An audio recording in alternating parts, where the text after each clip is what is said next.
გიორგი ჩიკვაიძე მოსამართლე იზა კერენჯელიძემ სასამართლოს ხდომიდან გააძევა მოსამართლემეს გადაწყვეტილება მას შემდეგ მიიღო, როდესაც ჩიკვაიძე მოსამართლეს 30 ვერცხლად გაყიდული მკვლელი დედაკაცი უწოდა. მოსამართლის ამ ქმედებას ბიზნესმენის დედის უარყოფითი რეაქცია მოყვა. ბრალდებულის დედა მოსამართლეს მონა და იუდა უწოდა, რის შემდეგაც მოსამართლემ ისიც გააძევა სასამართლო დარბაზიდან. ჩიკვაიძე დღევანდელ პროცესზე ეტლით მიიყვანეს.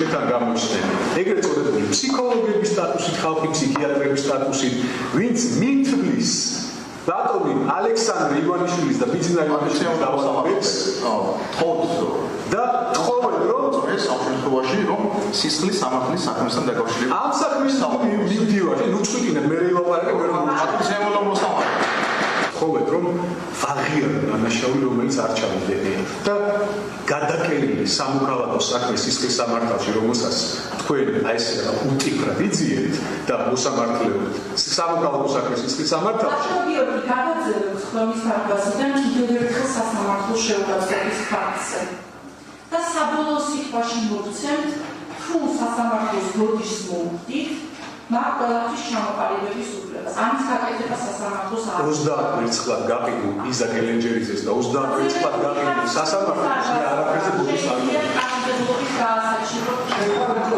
დედაკაცი და ამისთვის პასუხს აღიღო. იუდა, მედეთინობა, შეგალიუდა, გადაებული ბრძანდა, ბატონო.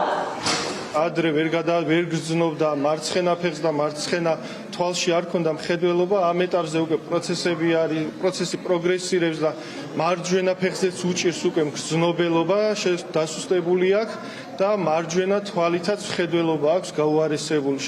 შესაბამისად, მისი მდგომარეობა ყოველდღიურად მძიმდება სასჯელ აღსრულების დაწესებულებაში. ინსულტი გადაიტანა, მოძრაობა შეუძლებელია, ჯანმრთელობის მდგომარეობა ძალიან მძიმე არის. და დღეს მივიღეთ ის, რომ ადამიანი დააინვალიდეს პენიტენციურ დაწესებულებაში. რა თქმა უნდა, ჩვენ შუამდგომლობებს არ აკმაყოფილებენ, ეს მოსალოდნელიც იყო. არც ერთი მტკიცებულება დღეის მდგომარეობით დაცვის მხარეს წარმოქმნილი არ აქვს, რომ დაირღვა ბრალდებულის უფლება, ან რაიმე დაცვის მტკიცებულება წარმოქმნილი არ აქვს სასამართლოში. რაშიც შეზღუდულები არ იყო.